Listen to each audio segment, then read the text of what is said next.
If you watched video 1, you'll understand how we installed this box. We have the ground wire here, very important. It has a green cable, which connects to the green ground wire coming from the electrical panel. Here we are going to install this outlet. We know that there are 120 volts between the white and black wires, and between white and red, 120 volts. I'm going to use black and will always use green. As you can see, we don't have power. There's nothing here. It doesn't light up and it doesn't make a sound. On the black wire, nothing. It neither lights up nor makes a sound.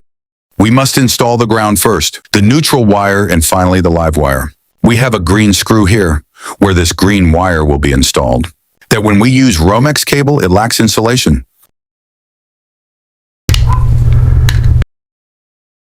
If you look at the outlets, this one or any other one, let's take this one as an example. The ground wire goes here.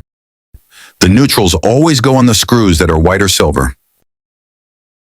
And the live wires must always be installed on the gold-colored screws. Here you might wonder why there are 2 screws and why there are 2 here. If you look closely, there's like a little bridge here. If we break that little bridge right here, without cutting the one here, which is the neutral wire, we can use the same neutral for a circuit, for example, the black wire, on one half of the outlet, and the red wire on the other half. Since it will be open here, we install the black one here and the red one here, or the black one here and the red one here. And we use a single neutral. If we want to use a neutral for the black and a neutral for the red, then we would have to break this little neutral bridge. We are going to install the neutral wire. On the white screw,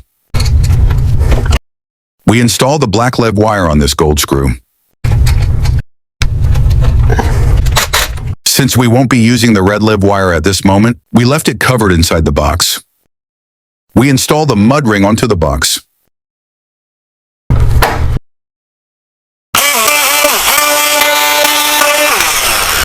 We have already put a piece of drywall on the wall. This material would really cover the entire wall. 2 yellow lights, everything is correct.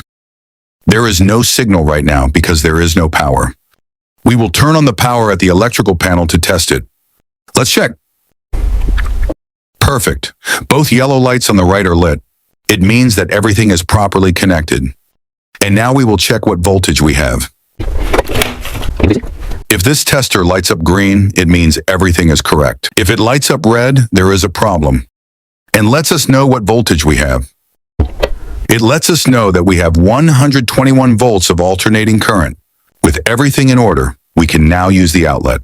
Don't forget to subscribe, hit the like button and the bell icon, and join our membership. Thank you.